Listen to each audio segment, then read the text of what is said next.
बातमी धुळ्यातनं धुळ्यातील लाडक्या बहिणींनाच आपल्या मुलाच्या खात्यावर आलेले पैसे स्वतःहून परत केल्याचं धुळे जिल्हाधिकारी जितेंद्र पापळकर यांनी सांगितलंय। तर लाडक्या बहिणींचे पैसे परत घेण्याबाबत कोणतेही आदेश प्रशासनातर्फे देण्यात आलेले नाहीत असं देखील जिल्हाधिकाऱ्यांनी स्पष्ट केलंय।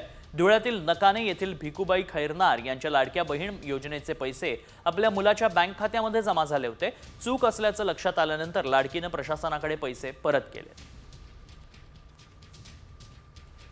त्यांनी आमच्याकडे ॲप्लिकेशन केलं, आम्ही त्याची चौकशी केली आणि मग त्यांच्या अनुषंगाने आम्ही ते पैसे त्यांच्याकडनं जमा करून घेतलेले आहेत। यामध्ये कुठल्याही पद्धतीने कुठल्याही लाडकी बहीणच्या कुठल्याही अर्जदारांच्या विरुद्ध कुठलीही चौकशी किंवा कारवाई करण्याचा प्रश्न येत नाही, कारण याच्यामध्ये ज्यांनी तर स्वतःहून त्या महिलेने पुढे येऊन हे पैसे परत केले असल्यामुळे ते आम्ही फक्त शासनाच्या खाते जमा करून घेतलेले। मी मुलाला चेक करायला लावले तर मुलाने बघितलं की आई माझं आधार कार्ड तुझ्याकडनं चुकीचं दिलं गेलं बुवा आणि मग तुझं राहिलं आणि माझं जुळलं गेलं। तर आम्ही चेक करायला गेलो तर माझ्या खात्यामध्ये पैसे नाही होते तिथं, तर त्याचं खातं चेक केलं, त्याच्या खात्यात ते पैसे पडले।